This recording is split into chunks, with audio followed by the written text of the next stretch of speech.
Kick-Ass is a comic that I've been meaning to read for a long time now, and when I mean a long time, I'm talking about years. I've always had a soft spot for the Kick-Ass film series with its blend of stylized violence and dark sense of humor, balanced out with the right amount of heart. Yet it's taken me years to give the source material a try.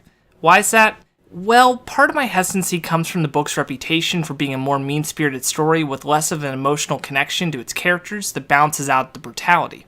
The other half comes from the reputation Mark Millar's independent works have garnered, with the idea itself being sound, but the adaptation having a better execution of the concept. I certainly had that impression when I read Secret Service or Kingsman, another Mark Millar comic that made it to the big screen. But with Kick-Ass, it's much more of a complicated feeling for me to express. I find myself enjoying Kick-Ass the comic and the film for very different reasons. The two share the same DNA when it comes to its basic structure, that being Dave Lazowski is an average teenager who grew up reading and idolizing superheroes from Marvel and DC, and one day decides to try and be a superhero for real, donning his own costume and code name, only to be repeatedly faced with the fact that being a superhero in the real world is a horrible idea, attracting the attention of not only New York citizens, but the Mafia and other costume figures, like Red Mist and the deadly crime-fighting duo of Big Daddy and Hit Girl. The execution of this concept, however, is where the two begin to diverge. One major advantage the comic has going for it is with John Romita Jr.'s phenomenal artwork. Normally I save the artwork till the second half of the review, but when the artwork is my favorite aspect of a comic, it's absolutely going to be the first thing I bring up. Romita Jr. is easily one of the greatest storytellers in the medium, and that isn't even hyperbole. If you track his career path from Iron Man to Kick-Ass, what you see is a master of his craft coming into his own. The passion is there on each and every page. His action sequences have a brutality to them that made me wince whenever Hit Girl kills a thug, or Kick-Ass was brutalized by gang members. The fight scenes in Kick-Ass aren't handled like the ones he'd render for a Spider-Man comic. Here, Romita Jr. is going straight for your jugular. There's a certain genius on Millar's part in choosing one of the most iconic superhero artists in the industry for his anti-superhero story, and I'm sure the irony isn't lost on Romita Jr. either. Though it's not just action that Romita Jr. excels at, he's a character artist as well. I know that sounds like a given, but the truth is that some artists excel best with delivering huge widescreen action panels, while others are better suited to high panel count scenes that showcase a quiet character moment. Not many are equally great at both, but John Romita Jr. is that caliber of artist. A moment with Dave's father hugging him in a hospital bed can hit you with just as much force as a character throwing a punch. I lost count of the number of times I stopped my reading momentum to just marvel at the energy that was put into making a particular panel or page stand out. The tone for the story works in tandem with the artwork to give off this anti-superhero vibe, going against numerous superhero tropes like Dave's first night out's Kick-Ass or the teenage superhero romance, and showing us how they'd really go if those tropes were tried in the real world. Millar and Romita Jr. almost revel in setting up those classic scenarios, only to pull the carpet out from under the readers. Whether we're aware of it or not, there are particular genre tropes that we come to expect from our stories, and when those tropes are rejected, it can either come across as jarring or refreshing. Most of Kick-Ass's choices fall into the latter, aside from one major exception that I'll delve into later on. As I mentioned earlier, Mark Millar's comics work is often accused of being too mean-spirited when it comes to his characters, humor, and depictions of violence, particularly with his independent comics. And prior to reading the comic, I heard numerous people claim that Kick-Ass had that problem, but I have to disagree. I'm trying really hard to avoid making the bulk of this review into the similarities and differences between the film and comic, but it can't be avoided here. The film is a blend of hyper-stylized action, dark humor that's anchored by a strong character arc for Dave, and the strangely heartwarming duo of Big Daddy and Hit Girl's father-daughter dynamic. The comic, on the other hand, is devoted to being more about the harsh realities of the story's premise, that being a superhero in the real world is once again a horrible idea. Millar and Romita make that point abundantly clear whenever Dave is in costume. He's always getting the shit kicked out of him, and Hit Girl's fight sequences are not fun in this version. They are horrifying. Anytime Dave goes out in his costume, there's a very real possibility of him dying. He's very nearly killed in his first night out, where he suffers numerous stab wounds and is hit by a car, which confines him to a hospital bed for months. And in this version, the scene is capped off with a broken Dave lamenting how his father is now strapped with an expensive hospital bill that he can never hope to pay off. What a depressing way to end Dave's first night out as a crime fighter, and I loved it. If I had to venture a guess as to why Kick-Ass has garnered the reputation it has, it's moments like the hospital scene that cut a bit too close to the bone for people's liking. The fantasy of being a superhero and kicking some ass is something that any comic book fan has fantasized about at some point, even if it's just as a joke, and seeing the ugly side of that scenario is not something everyone wants to experience. But that was something I couldn't turn myself away from.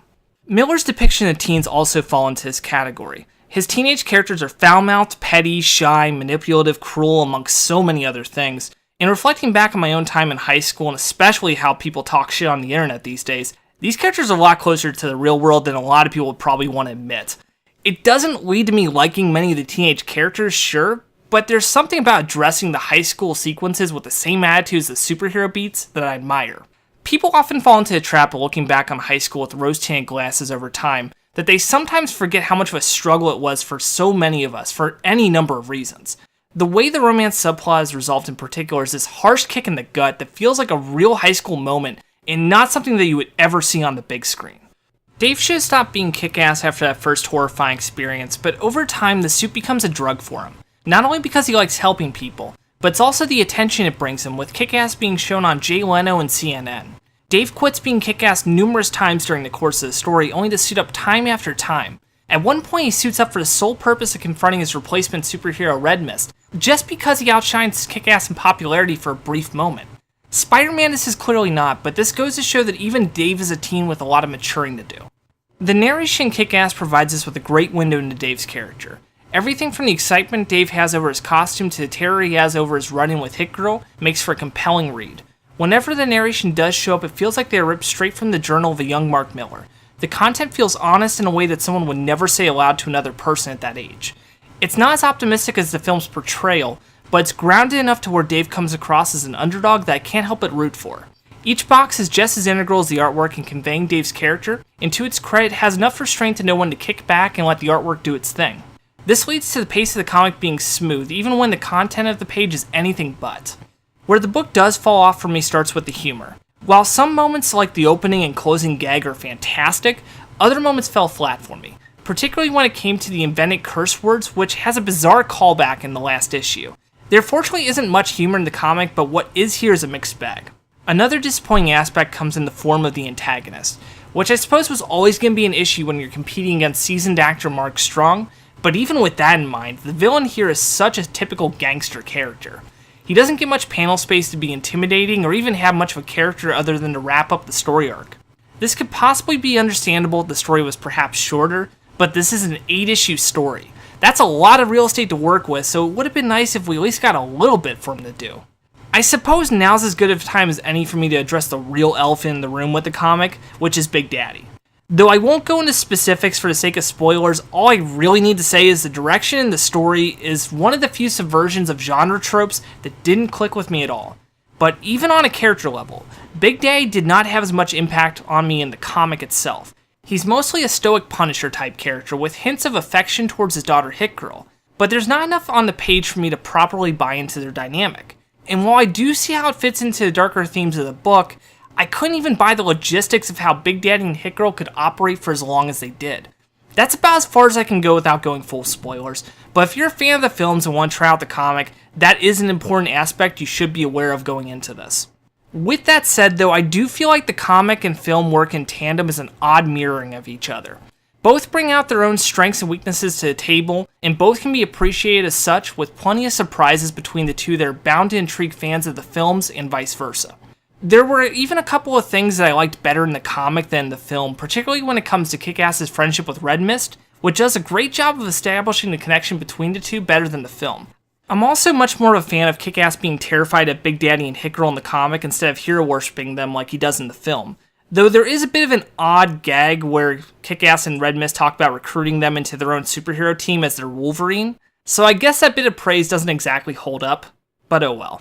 The version of Kick-Ass I read from for this review was the original hardcover published by Icon, Marvel's seldom used creator-owned imprint, and I absolutely love the quality of this print run.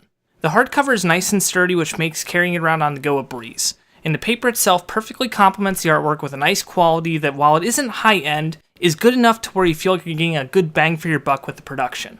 The one drawback to hardcovers from this era are with the dust jackets, which I always take off before I read and advise you do the same, since they're very easy to damage and essentially if you rip them, all you're left with then is a single blank hardcover, with the title alone on the front and spine, which is a pretty boring thing to have on your shelf if you ask me.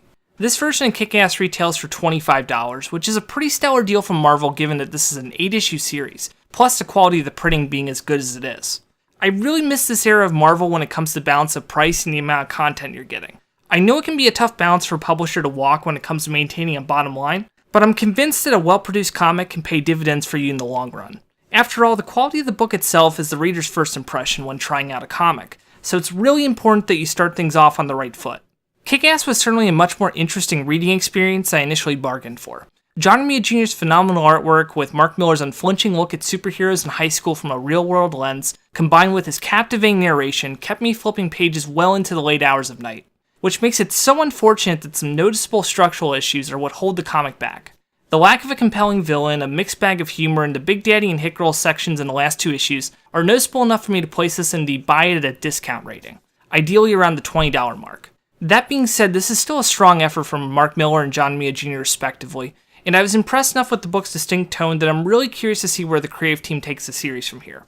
So if you're a fan of the films and you're curious to see what the comics are like, I think it's worth checking out, even though there is a chance you might get put off by the darker subject matter.